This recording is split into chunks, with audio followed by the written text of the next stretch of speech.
Shabbat Shalom sa mga kapatiran dito sa Assembly of Yahuwah Philippines, and ngayon po yung aming araw ng pamamahinga. And of course, Shalom po sa mga kapatiran din natin na ibang araw po ang inyong pamamahinga. Mga kapatid, sa ating pong pag-uusapan today, ano po ito? Isa po itong bagong topic. Kasi naka-series po tayo sa Do You Know the Father and the Band? Yun po ang ating series dito. But napansin natin na i-set aside muna natin yung ating series on Do You Know the Father and the Band upang mabigyan po natin ng panahon itong topic na ating pag-usapan.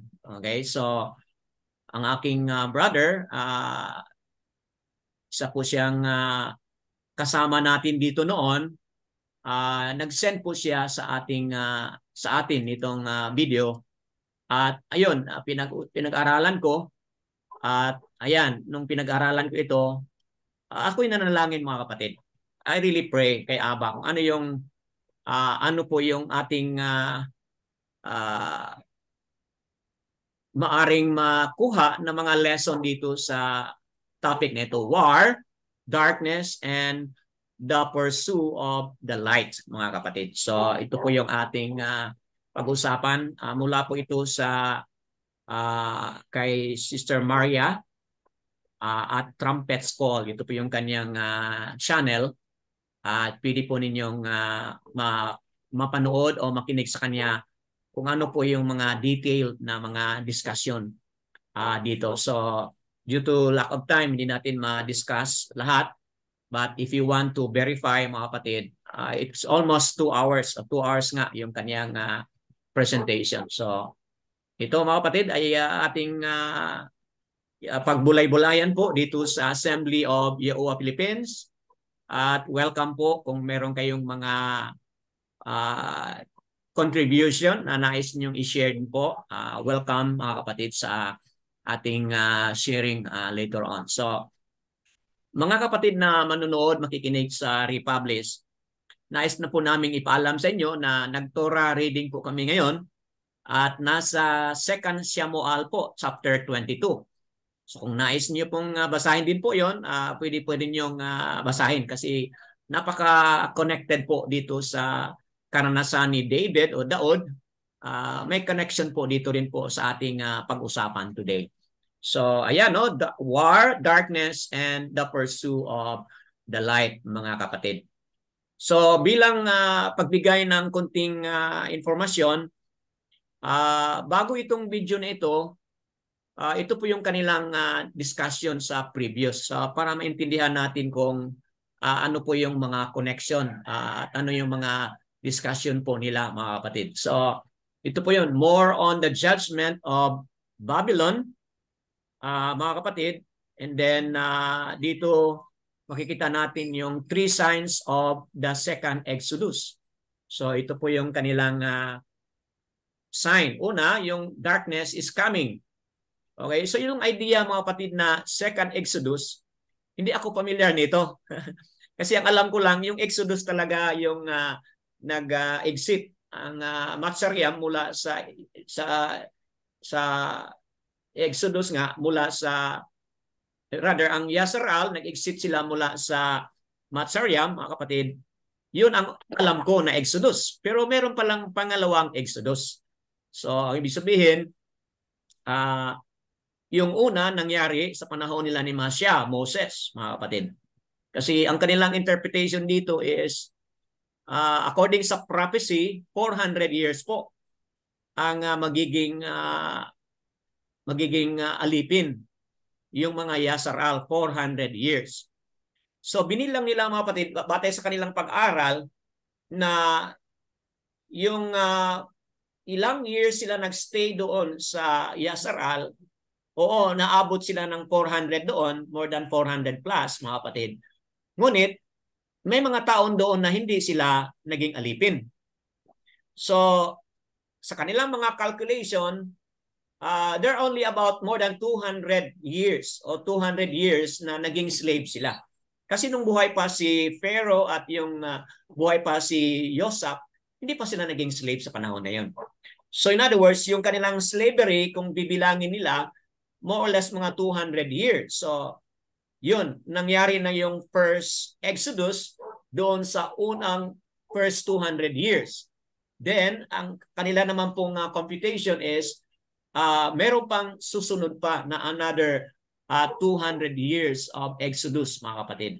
200 years of slavery, and which is, yun ang tinitingnan nila na tinatawag na second Exodus, mga kapatid. So, there is the coming of darkness, yun ang pangalawang sign, unang sign, and then fallen angels coming to Arats. Ito yung pangalawang sign. Then, yung pangatlo is war and destruction coming. So, ito po yung tatlong mga sign na pinag-usapan doon sa dati nilang topic na talagang lalapit na ang second Exodus. Na walang ibang tinutukoy dito na second Exodus doon sa ating mga napag-usapan na the day of Yahuwah, okay? Which is also coupled with it is the coming of Yahushua po. Yun ang ating connection dito. So, ayan mga kapatid, ito yung picture na pinakita doon na darkness is coming. Ayon sa mga pag-aaral, ang halaman pala, na-discover nila mga kapatid, ang halaman pala, maaari po silang patuloy na mag-grow kahit na madilim.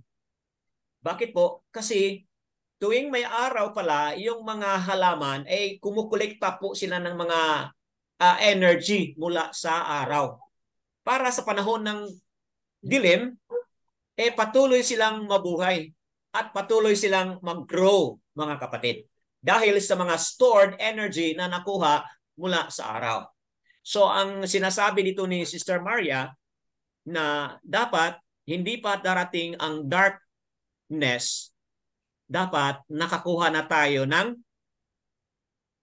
source, nakakuha na tayo ng energy. Saan nagmula? Kay Abba Yahuwah and through kay Yahushua.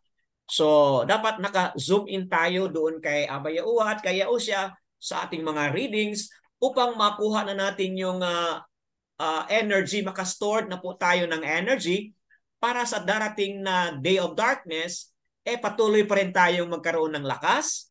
Okay? Dahil nandyan na yung energy na na-stored na sa atin, mga kapatid, spiritually speaking, mga kapatid. So, yan. Ang lesson dito in a summary dito sa topic na ito, habang hinintay natin yung day of darkness, kailangan we spend more time sa prayer, worship, reading, mga kapatid, para makakuha tayo ng more energy, more strength magmula sa ating Ama at magmula sa Anak, mga kapatid. Pangalawa po ay itong picture na sinasabi kanina, the fallen angels coming. Alam po natin ito, no? Marami tayong mga references at mamaya sa dream ng ilan na mga na-highlight dito, meron silang ganun na mga dream. At meron din tayong mga references mamaya, mga kapatid. Bakit very sensitive ito, no? Kung naalala niyo si Sister Cheryl, nag-forward po siya ng link doon sa ating group chat. Patungkol po doon sa ano 'yon? Space, ano po 'yon, Sister? Space moving up ba 'yon? Yung title ng yung video na 'yon. So, ako seryoso kong pinanood din po 'yon, okay? At doon ko naintindihan na itong mga UFO, okay, itong mga ET na sinasabi na extraterrestrial being, talagang totoo po yun. Okay? At bakit ako naniwala dyan na pwedeng magkaroon po ng sanib puwersa ang humanity at ang extraterrestrial being? Bakit ako maniwala dyan? Kasi nangyari na po yan sa Genesis o Barashat chapter 6 po. Yung kwento doon sa intermarriage nga, and they produce mga Nephilim, mga giants nga, mga kapatid. So, yung information na yun nakabigay sa akin ng even more awareness, mga kapatid. At itong video na ito on darkness, all the more nakikita natin na talagang mga fallen angels sa darating na panahon, talagang they will come and create destruction po, mga kapatid. Okay?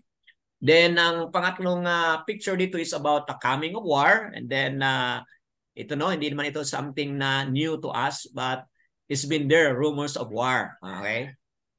Bago itong issue on Israel and Hamas, di ba? Doon sa Russia and Ukraine, NATO and US and Russia and China and all. So talagang nandiyan na po yun, mga kapatid. And these are signs na talagang darating na, mga kapatid, yung tinatawag nila na Second Exodus, which is also referring po sa pagbalik din po ni Yahushua. So that being said, meron po tayong reference dito. Can I ask volunteer po na pwedeng magbasa nito sa Amos? Amos po ay isang prophetic. Go ahead, Sister Mariam. Amos 8. If you are not familiar sa Aluwayam, just read it Alua po. Go ahead. Sige. Diretso ba ako sa Amos 8:10, bro? Opo. No, verse 9, verse 9. 9 to 10 po.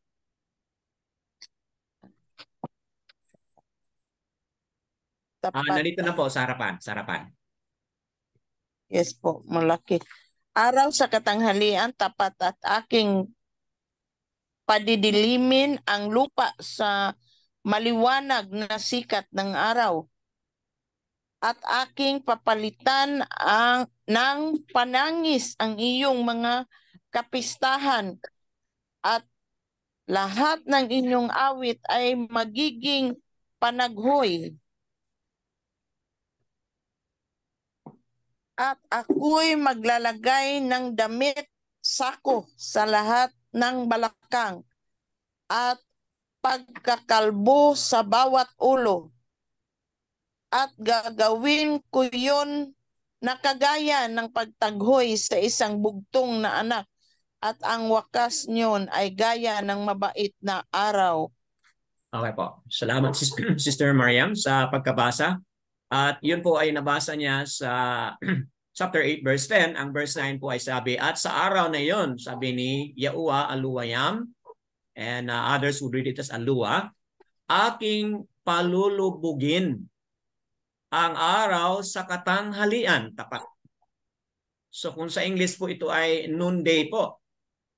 At aking padidilimin ang lupa sa maliwanag na sikat ng araw.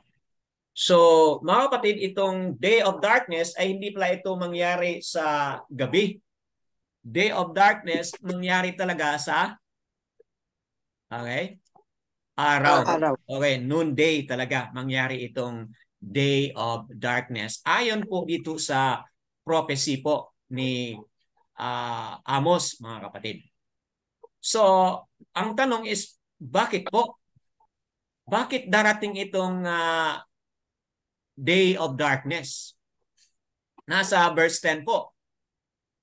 Sinabi po dyan sa verse 10, yung pagtangis, okay, instead na kapistahan, palitan siya ng pagtangis.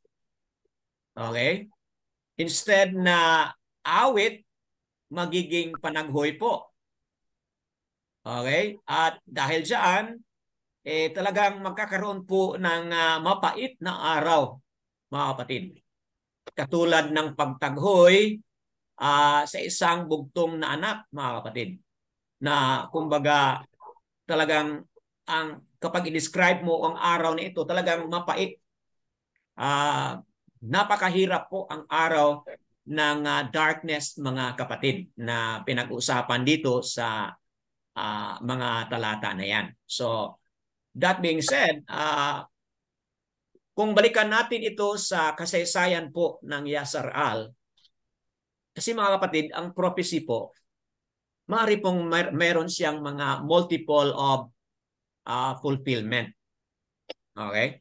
Hindi po nakatutok sa isang fulfillment day lang.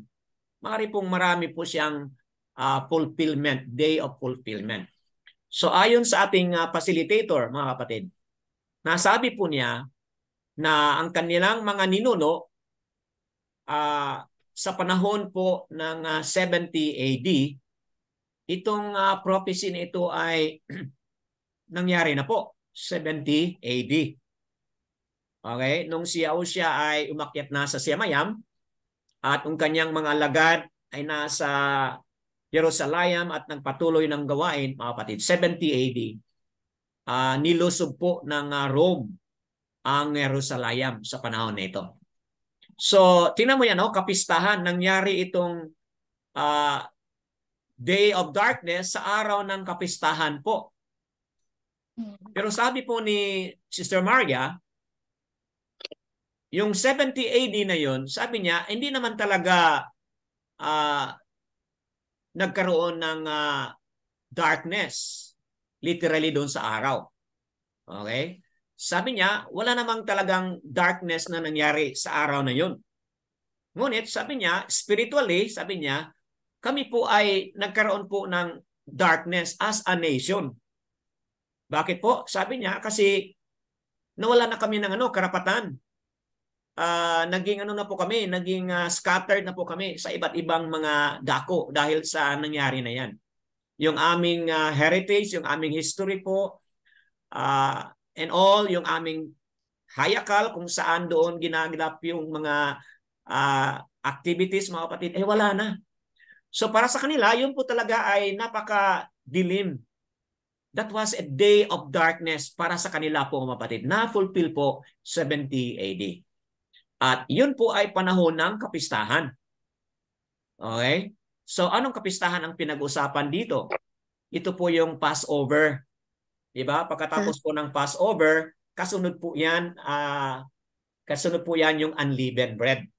Kaya sinabi dito, mga kapatid, mga kapistahan.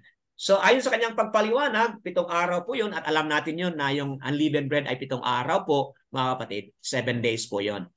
So kasunod doon sa Passover.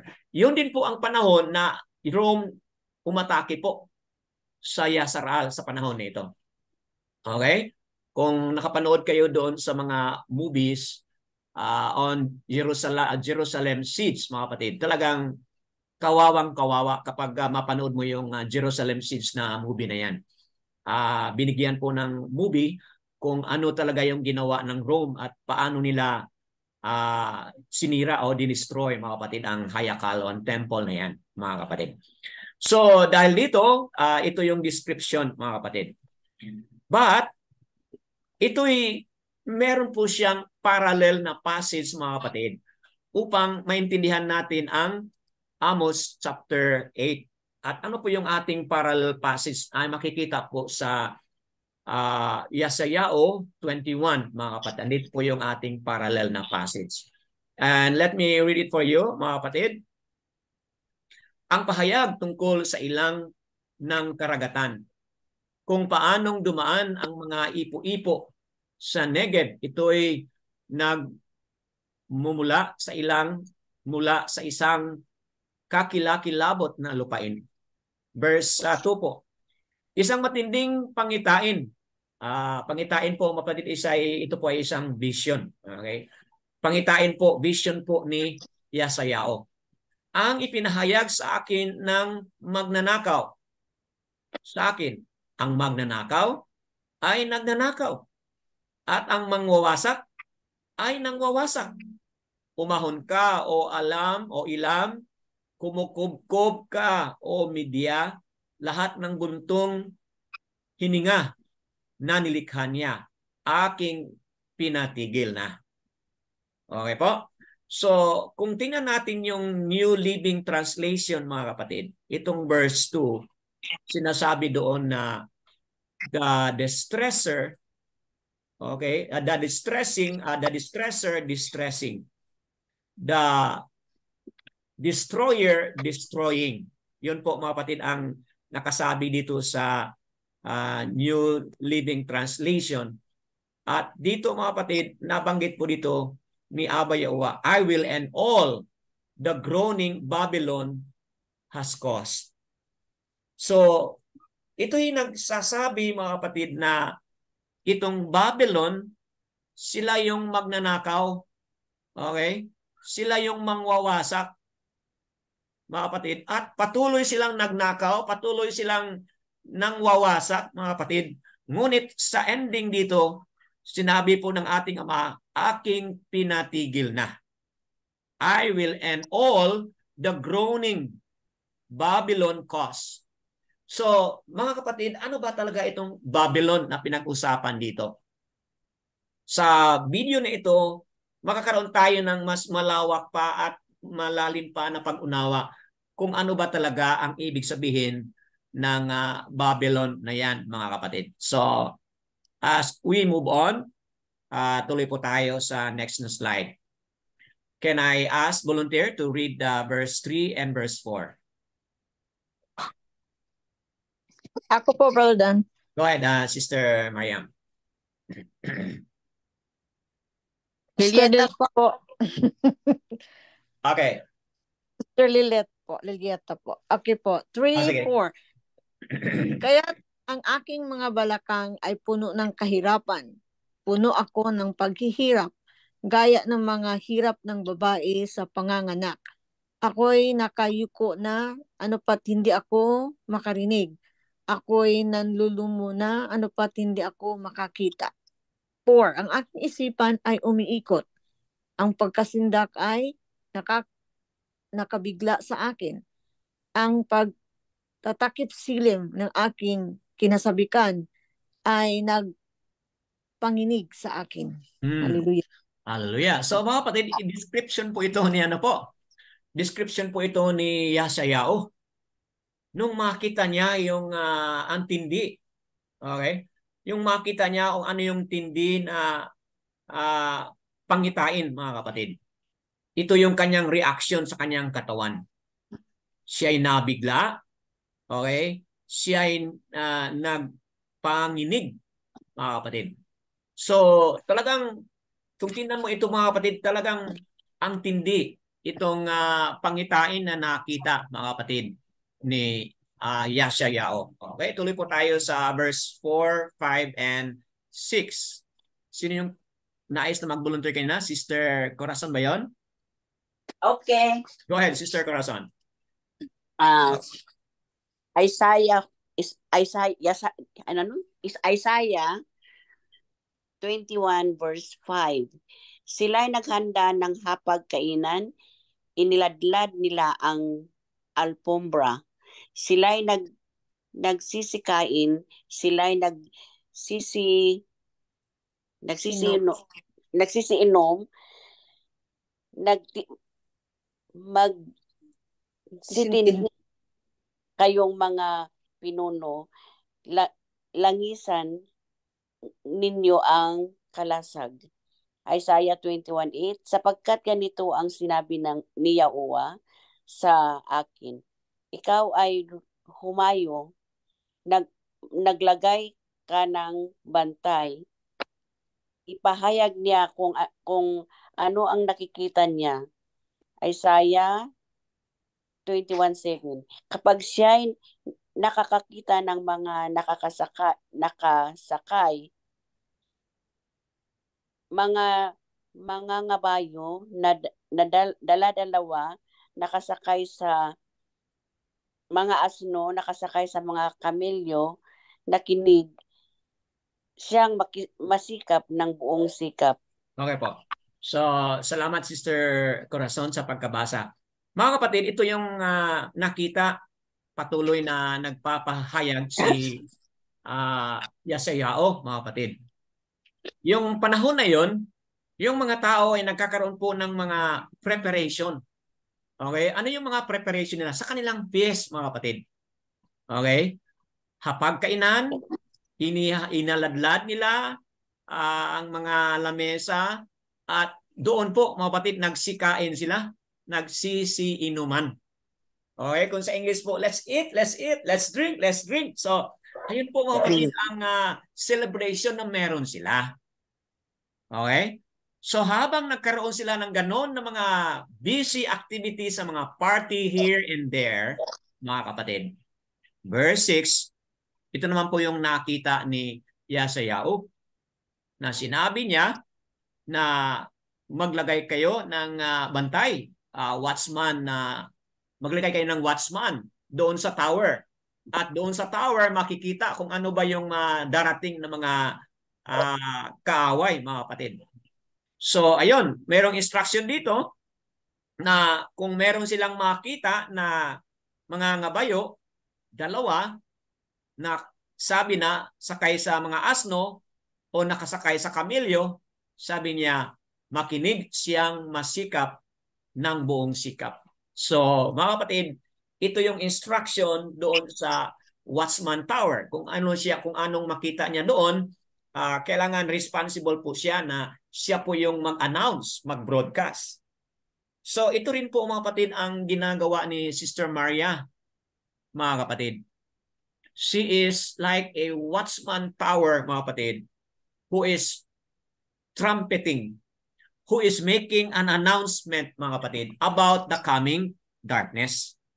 So kaya nagkaroon ako ng conviction, mga kapatid. Hindi ako pwedeng magtahimik dito kasi hindi natin alam, no? Kailangan i-broadcast din natin dito. Kailangan we also sound the trumpet, sound the alarm, mga kapatid. Kasi ito pong mahalaga itong pinag-usapan dito. Nagkaroon po ng party, kainan, inuman, and all, mga kapatid. Pero hindi nila alam, yun pala ang panahon na darating ang mga kaaway. Bakit malaki ang impact sa akin dito, mga kapatid? Kasi lagi kong sinusubabayan po, mga kapatid, yung digmaan against Yasser Al at saka Hamas. Oo. So, yung mga videos, napanood ko yun na yung naatake yung musical festival dance. Sa madaling araw na po ng Sabado yun. Ang kanila palang doon, mga kapatid, is nag-umpisa yon sa Biyernes ng gabi. Nag-umpisa yung festival music dance na yun. Doon sa Tel Aviv yun, no? Tapos, nag-extend sila, hingi sila ng permiso na i-extend sila hanggang sa araw ng Sabado. So, ayun, nagkaroon na ng approval hanggang sa inaumagahan, in the morning, mga kapatid, kunti na lang yung mga naiwan doon. But nung natanggap na nila yung approval na continuation sila o tuloy ang kanilang celebration, so ayun, nagkakaroon naman po sila ng music at 7 o'clock in the morning. Karoon sila ng music at sayawan at tugtugan and all, mga kapatid.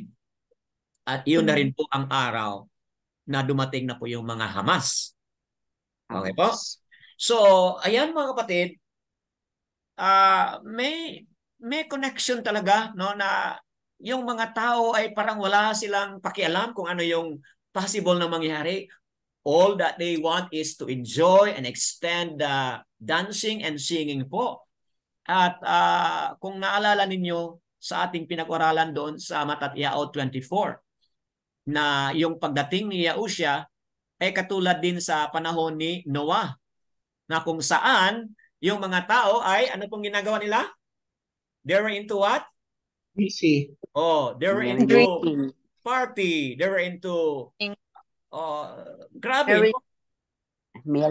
Oh, nandoon po sila sa mga celebration mode, kumbaga, mga kapatid. At hindi nila akalain na yun na yung araw na darating na yung flood. At ganoon din po sa pagdating ni Yahushua. Hindi natin alam na people are very busy sa season na ito, mga kapatid. Okay? Diba? Alam niyo ano yung darating na season? Alam po natin yun, mga kapatid. So, ayan, that being said, mamaya sa ating pagpaliwanag sa next slide, makikita natin yung merong panaginip doon na naibanggit dito at mamaya ipaliwanag din po natin. So, moving on sa verse 8, can I ask one more volunteer sa verse 8 po? 9. Verse 8 and 9. Ako po. Go ahead, Sister Leah. Yes, Yayaod, chapter 21, verse 8. At siya na nakakita ay sumigaw. Uya, ako'y nakatayo sa muog, patuloy kapag araw, at ako'y nakatanod sa aking bantayan ng buong magdamag. Tingnan mo, dumarating ang mga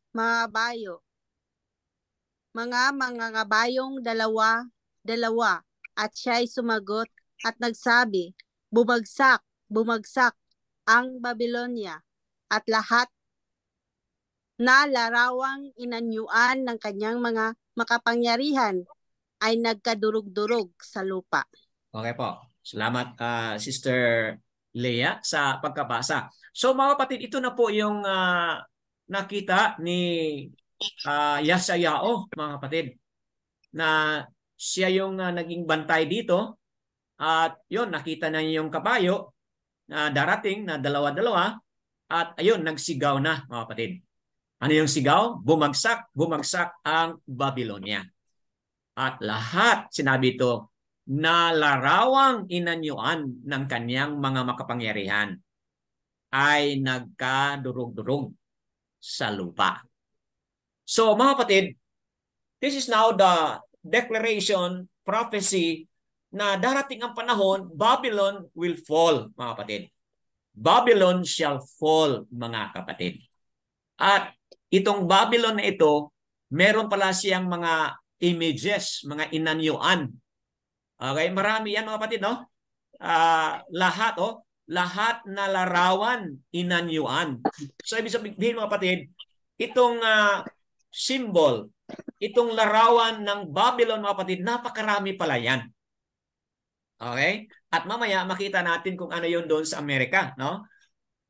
Kung napansin niyo, yun po ay Statue of Liberty po. Opo, Statue of Liberty yan ang tinutukoy doon sa Amerika. Ngunit sa ibang mga lugar, marami po yan. Okay? Kasi nakasabi po dito, at lahat na larawang inanyuan. Okay? So talagang marami po yan, mga kapatid, no? Nasa iba't ibang mga lugar po yan. Hindi lang pala yan sa isang bansa, mga kapatid. Nasa iba't ibang mga lugar. So that being said, there is a parallel of this passage from the book of Amos. Itong Yesayao, which is mangyari po yung destruction ng Babylon sa panahon ng piyesta, sa panahon ng kanilang paghahanda at pag-iinuman, mga kapatid, yan ay ma-fall po, mga kapatid, ang Babylon. So may connection po yan dito sa nabanggit sa Amos chapter 8, which is the day of darkness, mga kapatid. At yan din po ay nabanggit doon po sa Revelation. Okay? Babylon has fallen, mga kapatid. So, ayan. Proceed tayo dito ngayon sa Joel o Yoel chapter 2:28. Can I ask another volunteer sa 28 and 29 po?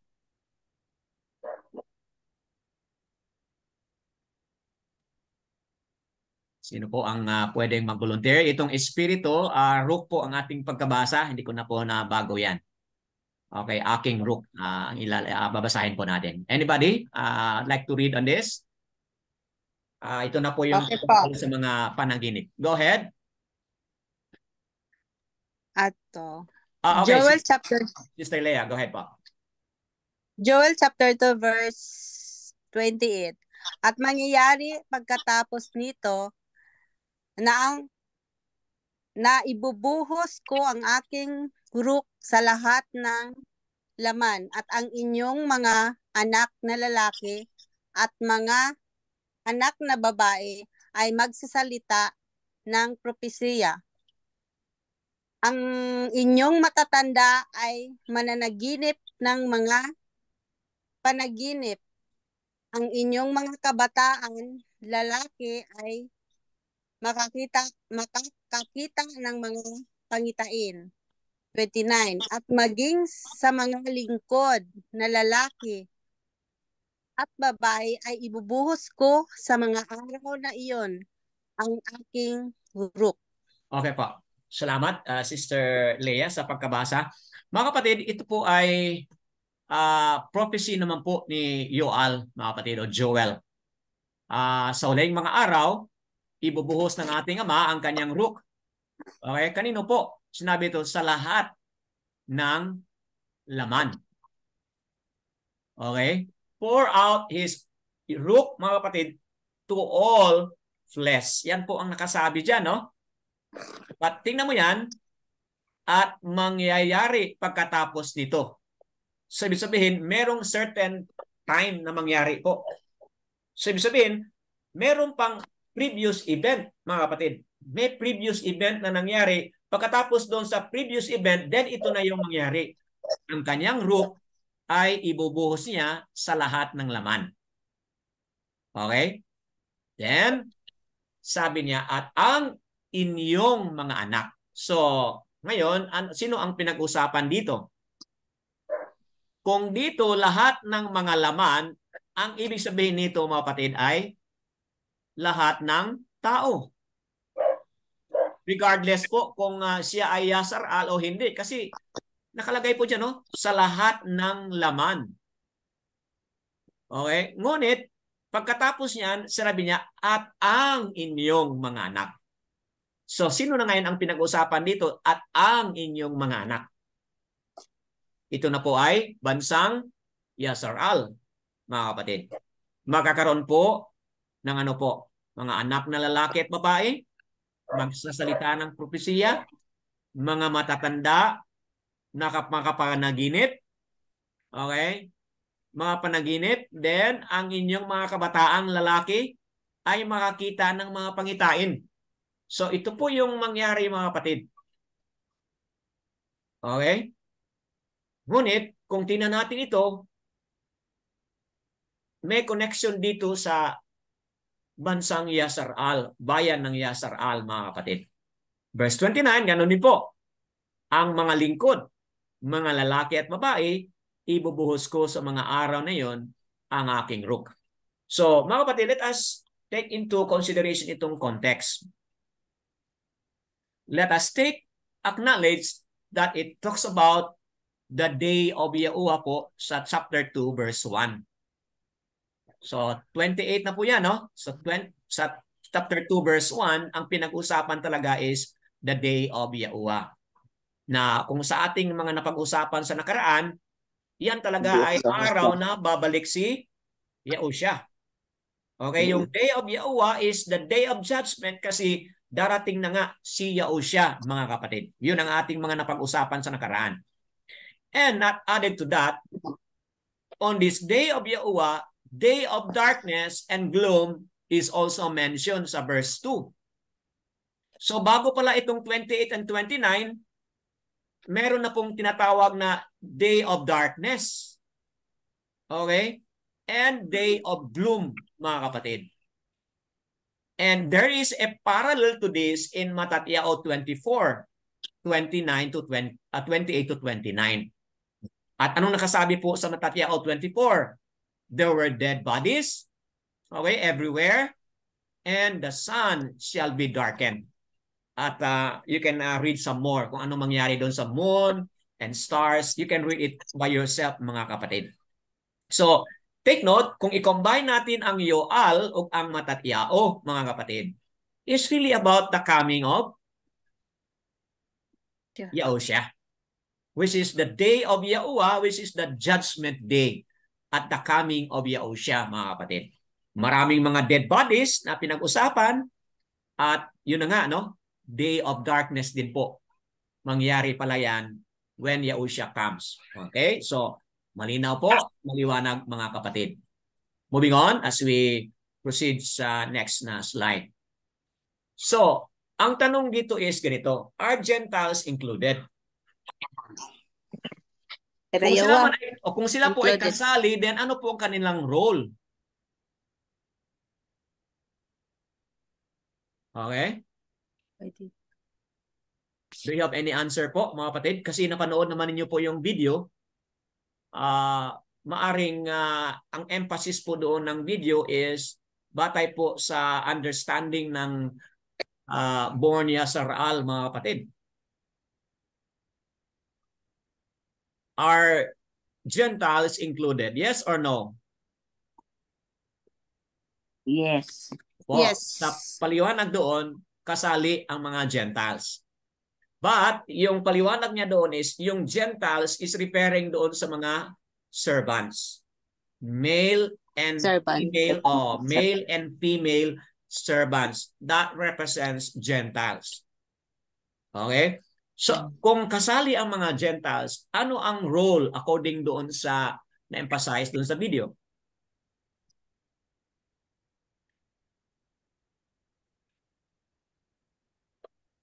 Sila po ay ano po? Engrafted? Okay po? Nabanggit niya po yun. Gentiles are grafted. Na-mention niya po yun. Ano pong magiging role ng Gentile kapag siya ay naging grafted na o naging kabahagi na sa Yasar-al? Ano po niyang role? Kanyang trabaho po, ano? Siya po ay isang servants. Siya po ay servants. Doing the work as servants. Okay? So, ayun, maliwanag yun doon sa verse 29 na yung mga male at female servants. So, sila, mga Gentiles ito, ibig sabihin kapag ang Gentiles pala ay maging kabahagi na dito sa Yasar-al, and then mangyari, ang kanilang role ay magiging silang servants. Okay? But hindi naman nabanggit niya doon kung ano yung sinabi ni Yahusya.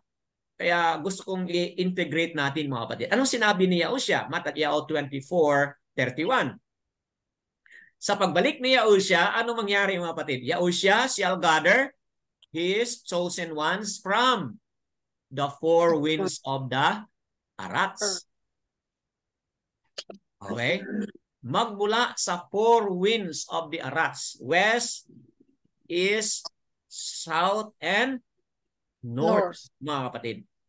Ngunit anong ang word na nakasabi diyan is chosen ones. So ang tanong ba dito is, ang tinutukoy ba ni Yahusya ay mga Yasar-al lang?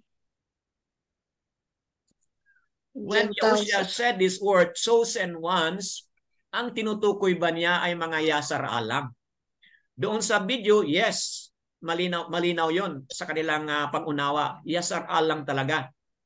Kaya, ang sinabi nila doon is, kayo mga Gentiles, you have to cleave to the nation of Yasar-al. Kasi yun ang sinasabi nila, salvation comes from the nation of Yasar-al.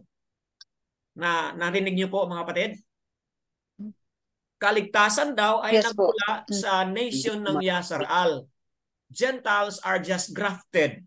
So kailangan mag-cleave, mag-serve kayo, mag-support kayo sa Yasar-al upang kayo ay maligtas. Kasi ang kaligtasan ay nagmula sa Yasar-al. Once na kayo ay ma-cleave sa Yasar-al, then makilala ninyo ang anak, makilala ninyo ang ama, and so on and so forth. Yun po ang kanilang paliwanag doon mga kapatid. Pero kung basahin mo itong Matthew 28:19-20 po, ano po ang hagubilin? Ano po ang last word ni Yahusya? Go into all, Preach. the world, into all the nations, sabi ni Yahusya, and preach The gospel. the good news. Opo. So mga kapatid, malinaw yan. Kasali po dito yung mga Gentiles, hindi lang po, sa chapter 10, go to the lost tribe of Yasar-al. Tama po yun. But, yun po ay under training pa sila. Sa chapter 28, malinaw po na ang commission, ang commandment to go into all the other nations, referring po sa mga Gentiles. Kung basahin mo po ang Marko 16 verse 15-16, ano pong pinag-usapan dito? Preach the good news of repentance. Para kanino po? Yasar-al lang ba? Nakasabi diyan mga kapatid? Para sa lahat. Hindi po mga kapatid sa Yasar-al. Para sa lahat po. Kung basahin mo itong Luke 24:47, ganun din po. Magmula sa Jerusalem, i-preach ninyo ang mabuting balita and repentance, sabi niya, for all nations, na sila'y maniwala sa kanyang pangalan, mga kapatid. So, mga kapatid, nagkaiba ang ating pag-unawa dito. But we are not criticizing or putting down or condemning anybody here po. Wala po mga kapatid. Ito po ay pagpapaliwanag lang po kung ano po yung mga pagpapaliwanag at nakasulat sa New Testament mga kapatid in the light of those who will become, mga kapatid, bahagi doon sa pagbalik ni Yahushua. Chosen ones from the four winds, I believe, is referring to anybody who repented and who accepted, mga kapatid, and who followed and obeyed the words, the Torah of Yahushua, mga kapatid. Yun po ang aking pagpapaliwanag dito. So, moving on. Doon sa video, mayroong isang babae doon na siguro at the age of 20 plus, no? Meron siyang napanood po, nakita na dream. November 16, 2023, no? Talagang very recent po, mga kapatid. At doon sa dream na yon, nagulat po siya kasi ang kanyang husband ay nag-wrap po siya ng gift. At nagulat siya kasi 3 taon na po hindi sila nag-observe, hindi sila nag-celebrate ng season na ito. Okay po? Sabihin na natin, hindi sila nag-celebrate sa season na ito. Okay? 3 taon na. But sa kanyang panaginip, nagkaroon po siya ng confusion. Bakit ang kanyang husband nag-wrap po siya ng regalo? At yun, pumunta pala sila sa isang family gathering. At doon sa dream na yun, nagkaroon sila ng celebration na nga, nagbigayan na ng regalo, hanggang sa anong nangyari, mga kapatid. Okay? Nagkaroon po ng attack. Okay? New York, according sa kanyang dream, mga kapatid, nakita niya na ang New York ay naatake po. Okay? Kakaiba pong mga mukha yung mga nag-attack doon, mga mighty soldiers. May mga involved po ng barilan at mga apoy, mga kapatid, yung mga nakita niya. So nagulat siya kasi yung kanyang mother na patay na, kung di ako nagkamali, nakasali doon sa kanilang dream.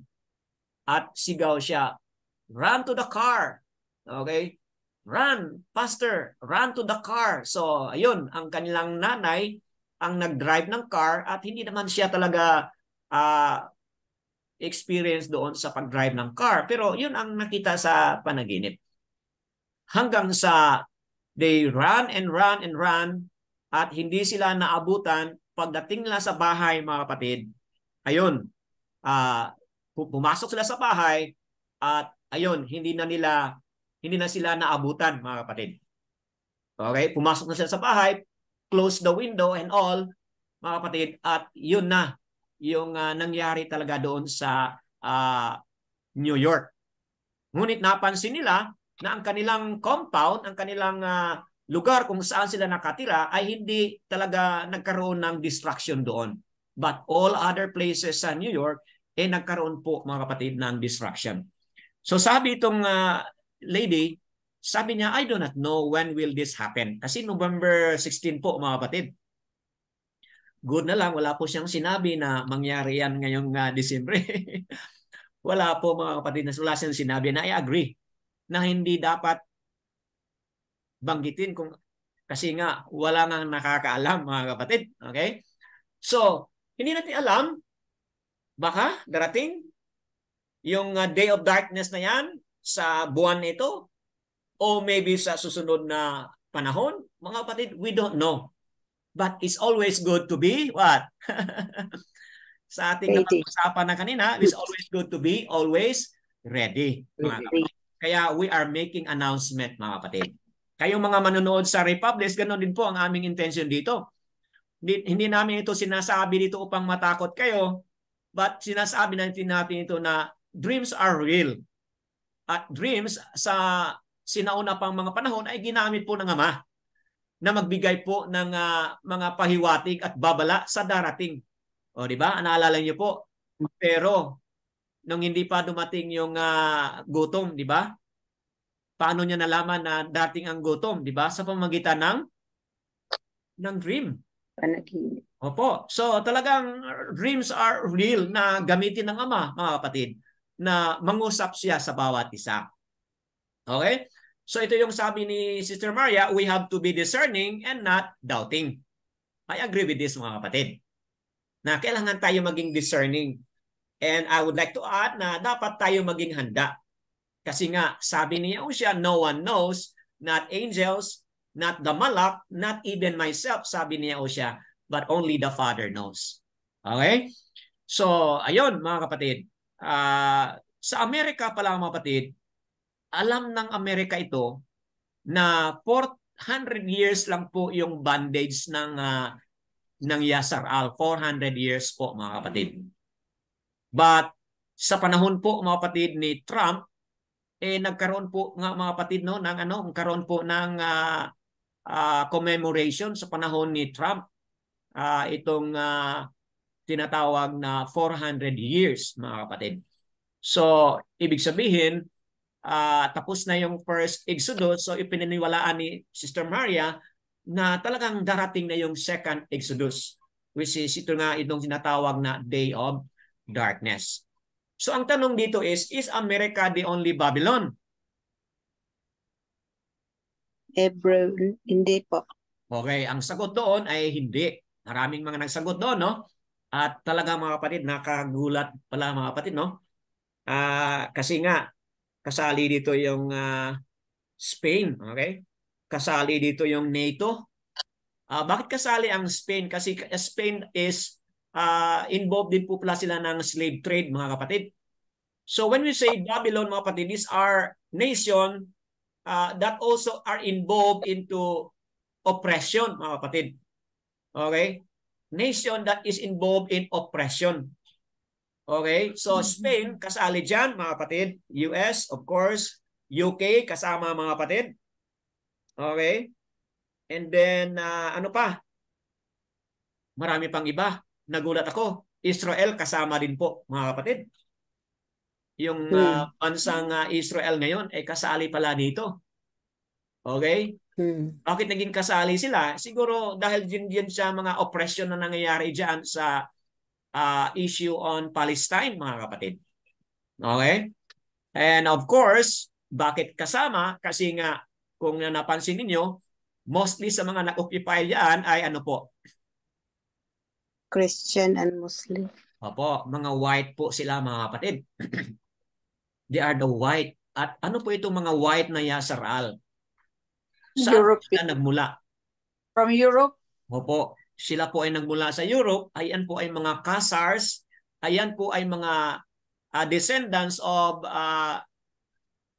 Japhet, mga kapatid. Japhet po ay mga white people po yan. Okay, occupying West o occupying Europe po, mga kapatid.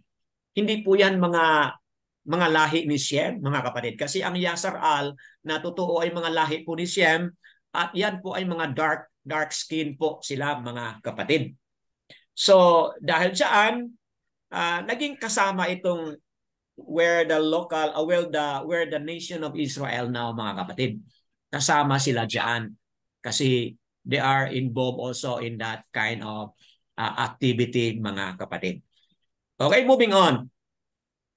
America, kung basahin mo itong research, i-search niyo mga kapatid, no? Ito, i-google niyo po, A.A. Allen at Invasion of America, mga kapatid. Magugulat ka. Si A.A. Allen, isa po itong evangelist at involved po siya ng mga healing. Patay na po siya ngayon, mga kapatid. But in 1954, mga kapatid, meron po siyang pananaw, meron po siyang vision about what will happen to America. America will be attacked. At basahin mo yung article na yan, yung article na yan, basahin mo mga kapatid, at mababasa mo diyan kung anong mangyari doon sa Statue of Liberty. Talagang masisira yan. Part yan doon sa mga inanyuan ng Babylonia, mga kapatid, na masisira sa araw ng Day of Darkness, na which was already seen by A.A. Allen back in 1954, mga kapatid. Okay, added to this is itong Deagle story. Pwede po nyo i-search sa mga kapatid. Deagle story is again another article po, mga kapatid. At itong article nito is about the reduction of population. Okay? Reduction of population. For example, mga kapatid, nakasulat dyan by 2025.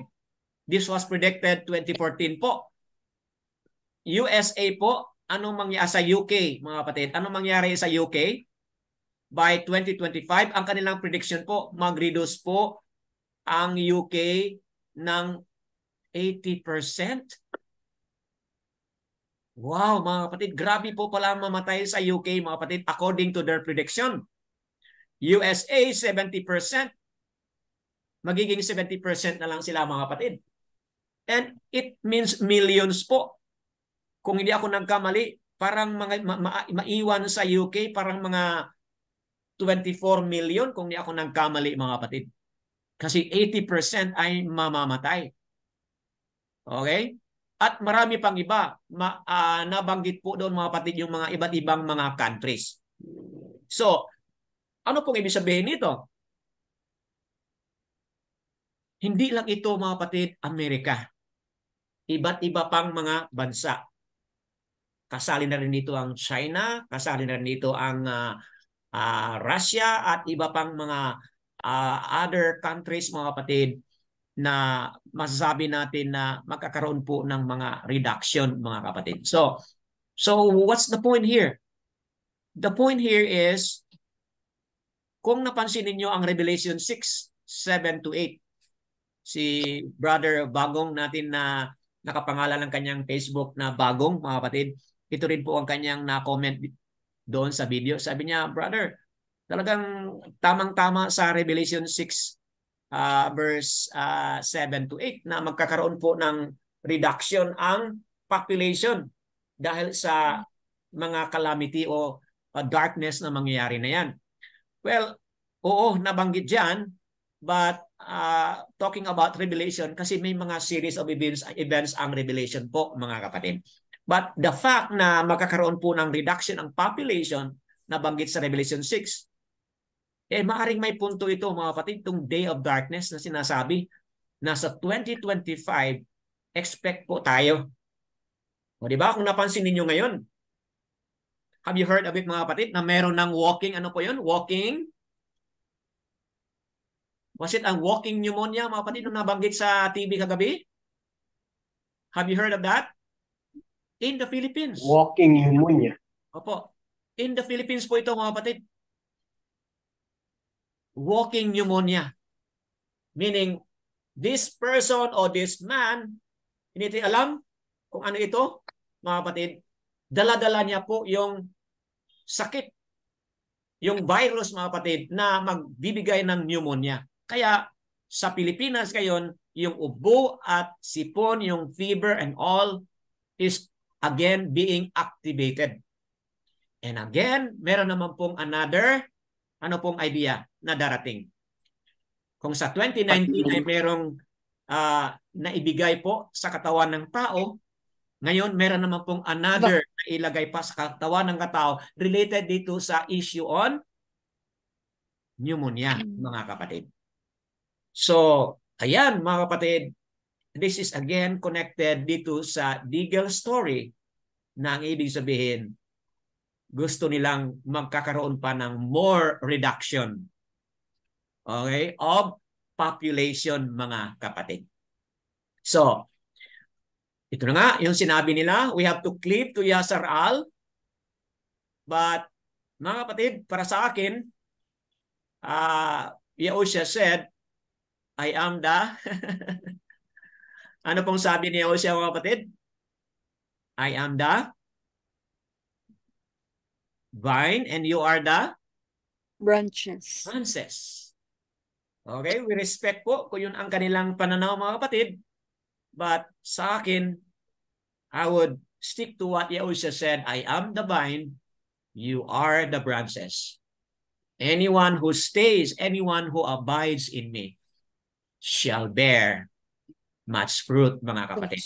So, ayan po, mga kapatid, ang kaibahan sa pagtingin dito. But again, yan ay mga prediction po about the day of darkness na darating. Expect tayo na kung mas malubha man yung 2019, mas grabe pa, mga kapatid, ang mangyari sa 2025. So, ayan, maging alert and aware tayo. how to survive during this time of darkness. Okay? Ito po yung ating mga sagot. Doon sa panaginip naman po ng kanyang niece. Ito po yung kanyang panaginip, mga kapatid. No? May panaginip ang kanyang niece.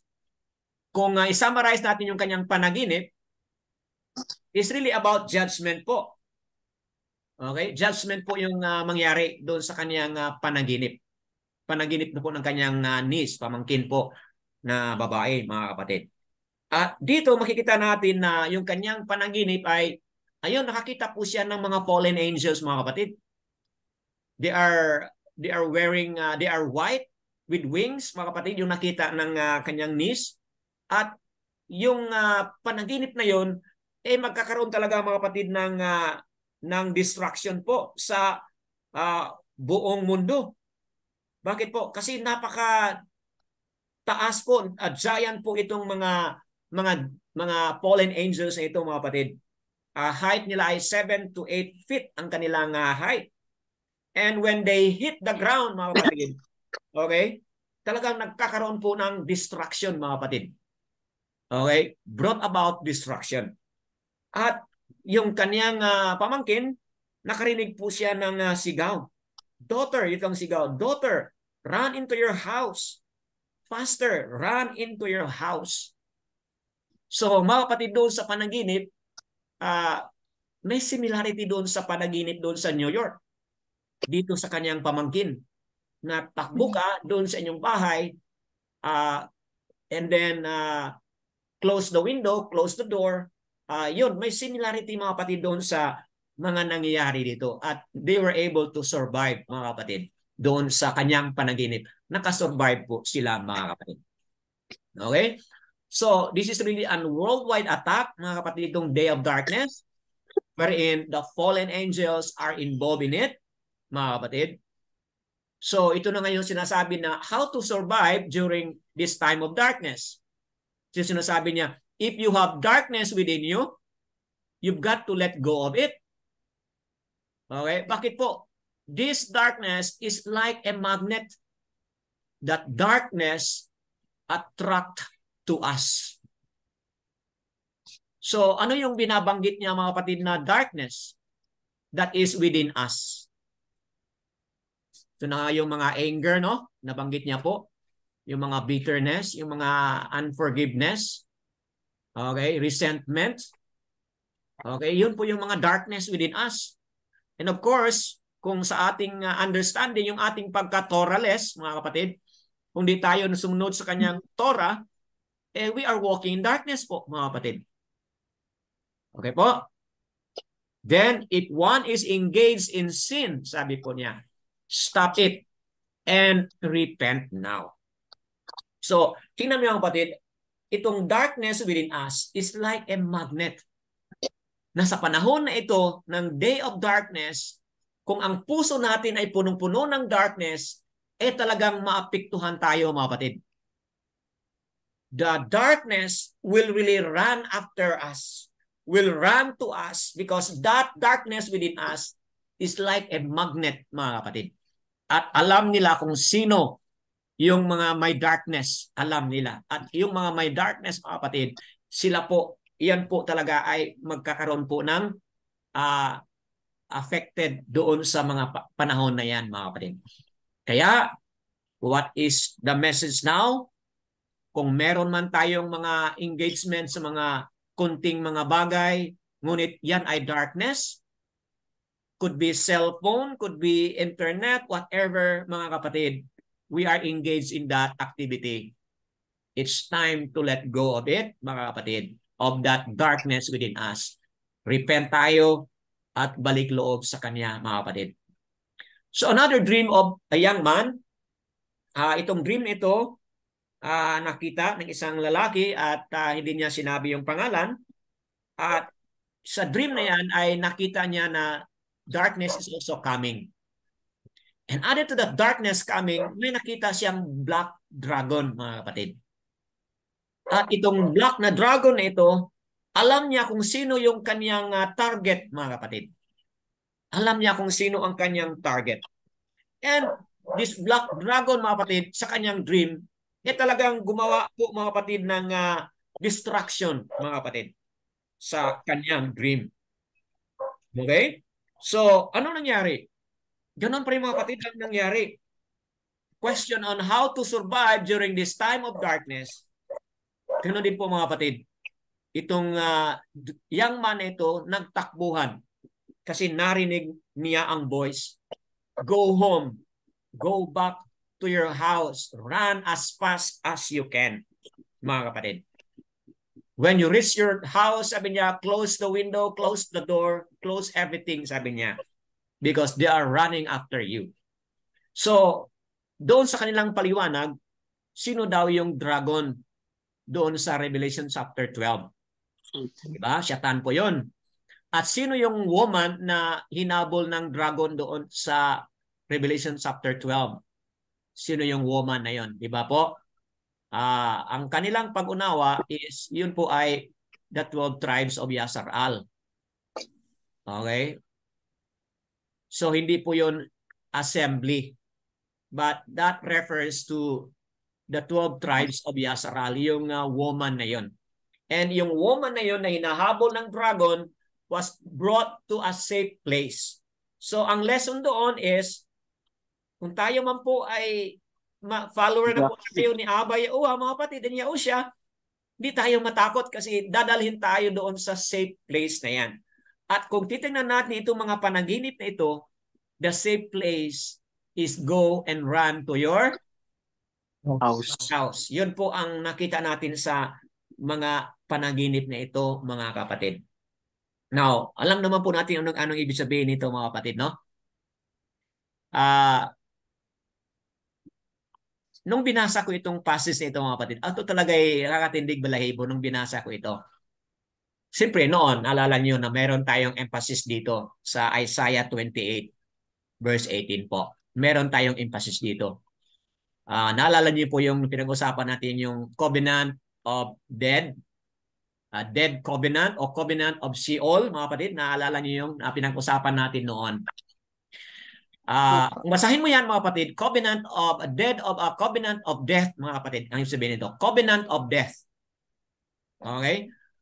Can somebody read on that, mga kapatid, kung pwede, may makabasa niyan? Isaiah 28 verse 18 po. Kasi nung binasa niyan at pinaliwanag, talagang I was very convicted po, mga kapatid. Kasi na-injected po ako, mga kapatid. Lahat tayo. Oo. Hindi lahat, sister. Merong wala. Oo. But majority po, injected tayo lahat. Hindi lahat, but majority po injected. Ay, sa bagay, oo. Opo. Kasi may nag-ayaw. Opo. So, ito yun, mga kapatid. 18? Okay. Sino magbasa nito? Nung binasa ito, mga kapatid, talagang naintindihan ko na itong injection na ito pala is about a covenant. A covenant, mga kapatid, na kapag na-injected ka nito, covenant na ikaw ay safe. Ikaw ay maligtas sa kamatayan, mga kapatid. Okay, Sister Mel? Pwede ba? Pwede ba basahin ko? Okay, go ahead, sister. Go ahead, sister. Exodus? I'm sorry. Isaiah po. Isaiah Somebody 28:18. Yes, somebody will read for it. Okay, Sister Mel. Ready ka, Sister Mel? 28? 28:18 po. 28:18. Ako po, pwede. Okay, go ahead. And your covenant with death shall be annulled, and your vision with the grave not stand. When an overflowing scourge passes through, then you shall be trampled down by it. See? So, ang pinag-usapan niya, mga kapatid, is when we are having a covenant of death, okay? Pagdating doon sa, ano yung nabasa mo niya, sister, when passes? Passes through. Passes through. Ibig sabihin, overflowing scourge passes through. Opo. Ang pinag-usapan diyan ay opo. Yung phrase na yan, ang ibig sabihin pala niyan is pagdating ng kalamidad pala. Ang ibig sabihin niyan, pagdating ng kalamidad, talagang hindi makatayo yung covenant of death na yan. So ang ibig sabihin, mga kapatid, kapag tayo ay na-inject, mga kapatid, we are in a covenant of death, mga kapatid. At naalala ko sa panahon na ito, na bago ako na-inject sa panahon na yan, talagang nagkaroon ako ng takot. Kasi mga close friend ko dito sa Cebu, very close friend of mine, were all dead. Dalawa sila mga kapatid, they are very close friend of mine. Silang lahat ay patay na sa panahon na yun. So, parang nagkaroon ako ng urgency na kailangan ako magpaano na kasi yung dalawang mga kaibigan ko namatay na sila. So, yun ang nasa isip ko mga kapatid na itong injection na ito ay makakaroon talaga ng protection. Oo, pero hindi pala mga kapatid. Yan pala ay covenant with death. Na kapag tayo ay ma-inject na yan, we are making an agreement o covenant of death, mga kapatid. So, ibig sabihin, once tayo ay nakatanggap ng injection na yan, darkness is also within us. Okay? We are injected with darkness, mga kapatid. So, the question then is, then anong gagawin natin? Okay? Ano ang gagawin natin kapag nakatanggap tayo ng darkness na yan through the injection, mga kapatid? Anong gagawin natin? Mga kapatid, malinaw po sa kanyang pagpapaliwanag. At saka, Okay? Sister Mel, paki-mute lang, Sister Mel. So, mga kapatid, ano yung pinag-usapan niya doon? Pinag-usapan niya is, kung ikaw man ay nakaroon ng injection ng darkness na yan, sabi niya, kailangan talaga tayong manalangin. We have to pray and we have to rebuke, we have to renounce, sabi niya, at maalis po yan sa pamamagitan ng ating mataimtim na pag-fasting at mataimtim na panalangin at paghingi ng patawad po, mga kapatid. Yun po ang suggestion niya doon. At you can read some more and listen some more sa kanyang mga pagpapaliwanag. So, ayan mga kapatid, no? Talagang ano yan, no? Very challenging po yan, mga kapatid. So, moving on. How to survive? Ito po, relationship with the Father and the bond is very crucial po. Okay, at this time of darkness. So, kailangan meron tayong relationship sa Ama at sa Anak. Plead for the blood of Yahushua to cover your home, house, property, family, and etc. po. Okay, mahalaga po ito mga kapatid, no? Kung bakit doon sa mga panaginip, always run to the house. Mga kapatid, may punto po pala yun. Na your house, kapag yan po ay pinalangin mo kay Abba Yahuwah na makover po yan sa blood ni Yahushua, your house, your household, your property, and your family po. Magkakaroon po ng safety yon. Siyempre, pray, and do not, mga kapatid, baka natatakot na kayo, no? Pray, and do not fear po. fear. Okay? Let your mind be filled with praiseworthy. So, hindi po yung takot, worries ang mag-fill sa isip ninyo. Dapat yung mga praiseworthy po. Okay? Scriptures. You dapat mag-fill in po sa inyong mga isip. Prayerful lagi, mga kapatid. Yung praises, pagpapasalamat, pagpuri at pagluwalhati po sa ating Ama, mga kapatid. All the time, wherever we go. Sa ating pag-drive, kung nasa sakyan ka man, o saan ka man, sa opisina and all, kapag wala kang ginagawa iba, all your mind, your being should be filled with it, mga kapatid. Bakit po? Yun po ay paraan na makafocus tayo sa light rather than focusing ourselves sa darating na darkness. So, don't so much zoom into that darkness that is darating, mga kapatid. Zoom also to the light by allowing yourself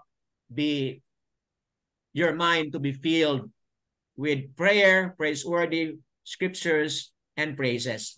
Eat clean food or fast during the day of darkness po, mga kapatid.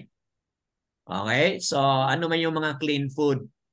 Ang kanyang recommendation talaga ay mga fruits and vegetables na walang mga pesticides, mga kapatid. Nais niyang i-lesser daw yung mga karne kasi hindi makakatulong yung karne. Okay? But fish, sabi niya okay ang fish. Sugar. Oh, yung mga sugar food, iwasan yun kasi hindi makaganda yun. Okay? At meron pa siyang mga other practical tips. Mag-wear tayo ng linen, okay? Nag-search ako sa Shopee, no? Meron pa lang linen na ano lang, no? Medyo mura lang, 100 pesos, 100 plus. Okay? So, yun, linen cloth. Maganda daw yun mga kapatid. Meron siyang mga pag-aral patungkol din diyan. Erect spiritual palisade over your home. Parang coral, kung ano yung coral, yung fence, okay? Maglagay ka ng parang fence mga kapatid. But hindi naman po yun na physical o literal na fence. Ang sinasabi niya, spiritual palisade. Ano yung spiritual palisade? Dito po yung yung mga prayers nga natin, praise and worship, okay? Yung scriptural reading, okay, yung ating pag-bow down, pag-worship natin sama and all, yun po pala mga kapatid ay ang ating spiritual palisade. Meaning, those are our fence mga kapatid. Okay? Kaya pala doon sa mga panaginip na yun, commonly doon, run to your house. Okay? Okay, yan. Moving on. Focus on the light. Ezekiel chapter 10 verse 4. Yahuwah is our light mga kapatid. Okay? Habakkuk chapter 3 verse 4, ganoon din po. Yahuwah is our light. 1 John 1 verse 5, Yahuwah is light, mga kapatid. Psalm 44 verse 3, the light of your face. So kung tayo pala ay nakatingin kay Abba Yahuwah, through Yahusha, mga kapatid, okay, magkakaroon tayo ng ilaw, mga kapatid. Okay, our light, makakaroon tayo ng light mula sa Ama, mga kapatid, at yung ating mga mukha, mga kapatid, magkakaroon din po ng ilaw. Because the lights, the energy that we get from Abba Yahuwah and through Yahusha, mga kapatid, okay, di ba ano po yung sinabi doon sa Yohanan 8 verse 12? Yahusha said, I am the light of the arats. World. Oo, sabi niya. And then, he who follows me shall have the light of life. So kung tayo ay nakasunod at nagsubaybay lagi kay Abba Yahuwah through Yahusha, mga kapatid, magkakaroon tayo ng buhay, mga kapatid, sa panahon ng darkness.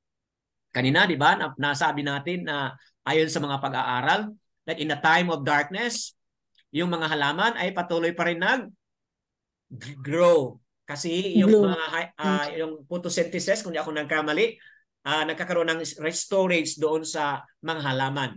At yun ay kinakailangan panahon ng darkness.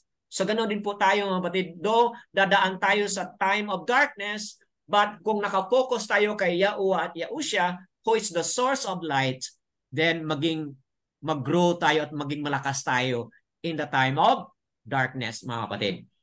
Isaiah 60 verses 1 to 3, ganoon din po. Arise, shine, for Yahuwah has come. Ano po nakasabi sa New Testament? Arise, come, for the light has come. Sino yung light na pinag-usapan sa New Testament? Walang iba kundi si Yahusha, mga kapatid. Yohanan 1 verse 5, mga kapatid. John 1 verse 5. Yahusha is the light of the world. Yahuwah sa Isaiah 60 is the light of the world. Yahusha din po, mga kapatid, is the light that has come. Psalm 91. Wow, napakagandang passage, mga kapatid, but we don't have time to read it. Can I ask volunteer to read verse 1 only? Verse 1. Mga kapatid, kung anybody would like to volunteer. Psalm o Talyam 91 verse 1. Due to lack of time, pwede ninyong basahin yan, mga kapatid. Verses 1 to 16. And find comfort, mga kapatid. But for emphasis sake, let me read verse 1. He who dwells in the secret place of the Most High, who abides under the shadow of Al Shaddai. Okay? He is saying of Yahuwah, my refuge and my stronghold, my aluwayam o aluwa in whom I trust. Mga kapatid, basahin niyo po yan. So, bakit mga kapatid, run to the house? Doon sa mga panaginip. Bakit run to the house? Kasi mga kapatid, doon sa house na yun, meron tayong safe place sa house na yun. At saan doon sa house ang safe place? Keeper. Mga kapatid, kung saang lugar tayo, gumagawa natin yung ating panalangin, ginagawa natin ang ating pagluhod at pagsamba at pag-awit at pagpuri, kung saang lugar tayo nandoon mga kapatid, ginagawa sa bahay na yon. Yun po ang safe place na yon mga kapatid. Bakit? Kasi yung place na yon ay nasa under po tayo ng mighty wings ng ating Ama. Ama. Mm. Sa lugar na yan, nandoon po tayo under the mighty wings of our Abba, mga kapatid. Through Yahushua. Chamber. Kaya, chamber. Kaya po, opo. Kaya nasabi natin kanina mga kapatid na close yung window sa mga panaginip, close ang window, close ang pintuan, go to the safe place sa house, mga kapatid. Sinabi ni Brother Ryan doon sa chamber, mga kapatid, kung saan nandoon po yung presence ng ating Ama. At doon sa presence ng Ama, mga kapatid, tanungin kita, maka-attack ba ang darkness? No. Wala po mga kapatid. Darkness cannot penetrate where the shadow, where the wings, where the presence of Abba in the house where we are having time with Him, fellowship, worship, and communication with Him po mga kapatid.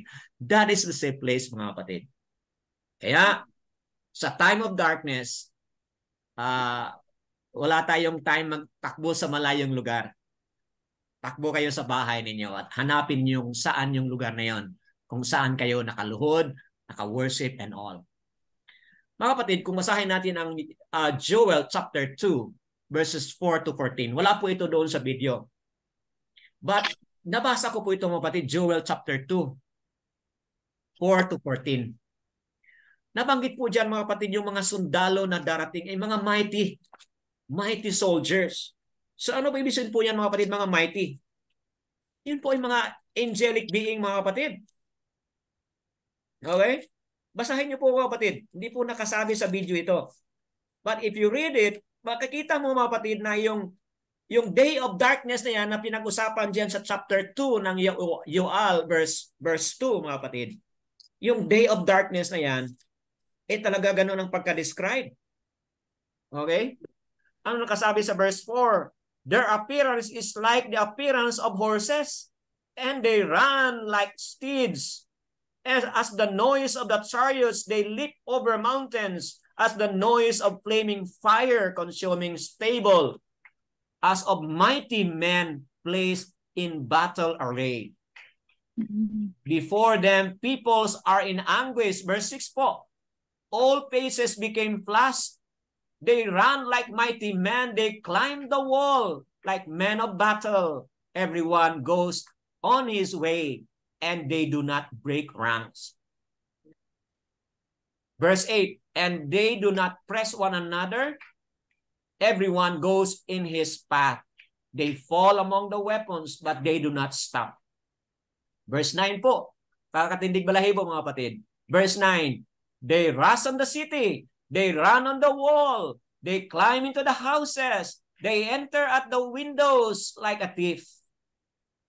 Mga kapatid, napansin ninyo yung mga panaginip kanina? They have something in common doon sa mga panaginip. Run to the house. Close the windows. Close the door. Bakit po? Sa day of darkness, according to this verse mga kapatid, verse 9. They run to the cities like mighty men. They climb the wall. They go into the windows and all, mga kapatid. They have something in common doon sa panaginip na ating nabasa kanina o na ating napanood na kanina, na napahayag kanina. Balik tayo doon sa magandang verse na nabasa kanina ni Sister Lilieta na which was read by Sister Cheryl, mga kapatid. Ano nakasabi dito? 2 Samuel chapter 22 po. Ano nakasabi diyan? Napakagandang passage connected doon sa ating Torah kanina mga kapatid. Ano nakasabi? Dark, Or, huh? Yahusha is the lamp of darkness. okay, verse Yahusha. 29 po. For you are my lamp, O Yahuwah, and Yahuwah makes my darkness light. Light. Wow, mga kapatid. Napakaganda, no? Yahuwah po, Hallelujah. Yahusha po, Yahuwah, Yahuwah, through Yahusha, I would say, Yahuwah, through Yahusha, is our lamp. Okay po? And siya po ang gagawa ng ating darkness ay magiging light. Light. So, what a way to end, mga kapatid, na hindi tayo dapat matakot. Okay. You know now how to survive during the day of darkness, and we are instructed to focus on the light, Yahuwah, through Yahusha, mga kapatid. Makakaroon tayo po ng safety, makakaroon po tayo ng victory, and hindi po tayo mas-shaken sa day of darkness. All esteem and praises to Abba Yahuwah. Mga kapatid, ito po yung ating source. Sister Maria, Trumpet's Call. If Sister Maria is sounding the alarm, ganun din po dito sa Assembly of Yahuwah Philippines. We are sounding the alarm, mga kapatid. We have to be ready anytime the day of darkness comes. And when it comes, you know what to do. And you know how to deal with it. Nabanggit pa nga niya, no, yung mga pet, anong gagawin mo sa pet? Wala na tayong time to discuss, but you may also refer it sa ating video. Anybody po would like to make some comments before tayo mag-end? Something to add? O baka may mga panaginip kayo, but kung halimbawa may mga panaginip man kayo, let's make it short, no? Kasi medyo nag-overtime na tayo, but keep it short lang po. Kung meron kayong mga insights na pansinin nyo dito sa ating presentation po. Brother Danny. Go ahead, Brother Ronnie. Go ahead po. Itong I would like to add yung sinasabi ni sa Joel chapter 2, yung pour out my spirit. So I would like to share. Ito na lang, I asked your little time to listen because this is quite significant for me. Okay, actually, this dream of mine happened on September 29, the night of September 29. Then in my dream, I hear a voice saying, the 144,000 is already done. The selling of the 144,000 is done. Yan. Then after that, I was brought to a certain place. The place was kind of a building. It was destroyed actually. The sky is overcast. Then the sky is overcast and it looks like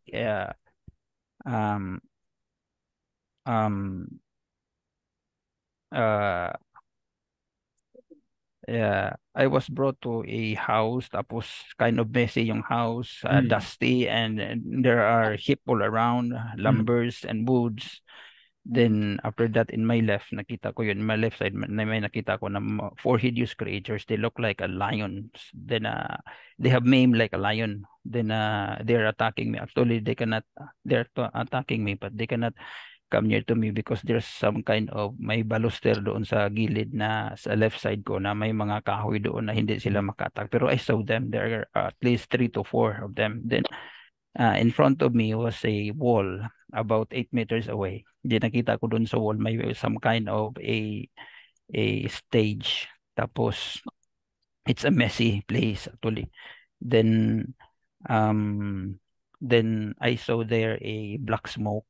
A black smoke. Then sometimes yung magiging tao siya, magiging in a form, may silhouette siya na tao, pero it's a black smoke actually. Then I rebuke it in the name of Yahuwah and Yahusha. Then I was not afraid actually. I was kind of rebuking it. Then after that scenario, I saw myself lying. Then that smoke was spinning me down, holding my forehead. he was spinning me down. It was spinning me down. Then I was rebuking it. I was not afraid. In fact, I was rebuking it bravely.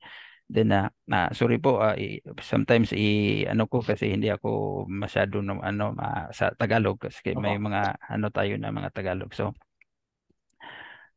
yun, it was pinning me down. It was actually holding me at my forehead. Then I was rebuking it. Pero hindi ko magalaw yung kamay ko kasi some kind of something there na Paralysis. I was not in a paralysis, but something is holding my hand, parang ganon. But after that, I was awoke. I awoke, then nakita ko talaga yung black smoke. Nakita ko talaga yung black smoke. I was in a conscious state. Nakita ko lagi talaga yung black smoke. At hindi ko siya mahawakan kasi there's a mosquito net doon sa gilid ko na hindi ko mapalabas yung kamay ko. Then I was trying to grab it pero hindi ko siya mahawakan. Then that black smoke just lifted up, just went away. Nakita ko talaga na umalis siya. So ito nga yung I would like to ask na you ask the Father to send you visions and dreams kasi i-share ko na rin yung isa. I ask your indulgence na yung pangalawa ko, nakita ko na the sky was overcast. Katulad ngayon na makita natin na medyo maambon. Then I have one companion, hindi ko kilala kung sino siya. Then we were being chased by a black dragon. A black dragon was chasing us. Then we were hiding on some houses na destroyed na mga houses. Na doon kami nagtatago. Then later on, nakita ko yung sarili ko na umakyat ako in steep hill, parang bukid. Then I was actually climbing. I was alone. So when I look back at my back, nakita ko na the place is already destroyed. Then when I reach at the peak of that hill, nakita ko doon na may lugar doon na walang tao, ako lang mag-isa, pero yung lugar is already prepared, is a field ready for planting for root crops. Yun ang nasa yun ang nasa isip ko na itong lugar na ito is already, nakita ko is already made with farrows, may mga na already prepared na siya for planting. Tapos when I reached there, when I saw that, I know nga na may mga tao pa rin doon pero hindi ko lang sila nakita. Then I cried. I worship and I thank Yahuwah na salamat dinala mo ako dito sa safety na place. Hanapin ko yung pamilya ko, dalhin ko sila dito para dito kami while the darkness is everywhere. So we have to stay there. Parang ganun ang yun ang, and I believe in it kasi it correlates with other dreams na sinasabi niyo. So I hope na you ask the Father Abba Yahuwah to send you dreams and visions because this is a very critical time for us. I believe in that darkness that will come actually, and it is kind of hideous, nakakatakot talaga. Thank you po, yun lang po. Okay, Yahuwah po mga kapatid sa dalawang dream ni Brother Ronnie, mga kapatid. So, all praises to Abba kasi nakipag-usap po ang ating Ama sa Kanya. That being said and that being heard, okay, bawat isa sa atin po, individually, tayo ay manalangin kay Abba. Allow us to see dreams and visions, Abba, to let us be prepared and let us be ready before the day of this darkness that comes. So kung ano man yun po mga kapatid, individual tayo dyan, kung ano man yun.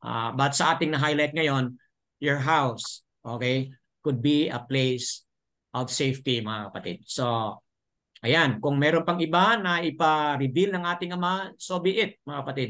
Siya ay mag-reveal po sa atin kung ano po yun, saan yun. So, that being said, anybody else would like to add comments or anything you wanna share? Parang nasa state of ano po tayo. Go ahead, Sister Leia. Something to say? Wala na po, brother. Okay. Ready talaga tayo sa darating. Opo. Okay, so we have to be ready. Yun ang ending word ni Sister Leah. Okay? If no one else would add, then tayo po mga kapatid ay magtapos. Mga kapatiran na manonood dito sa Republish. Maring itong mga teaching video na ito ay hirap tanggapin or shall we say magbibigay sa atin ng daan ito na magkaroon tayo ng opening po mga kapatid. Opening to examine ourselves, to search the scripture, at most importantly, balik tayo sa kanyang totoong pangalan mga kapatid. Salvation is found when we call and when we know His name mga kapatid. Yahuwah and Yahushua, or Yahuwah and Yahushua mga kapatid. So that being said, all esteem and praises to Abba sa kanyang mga pagpapahayag dito sa ating mga napag-usapan today. Yada, Yahuwah, through Yahushua mga kapatid.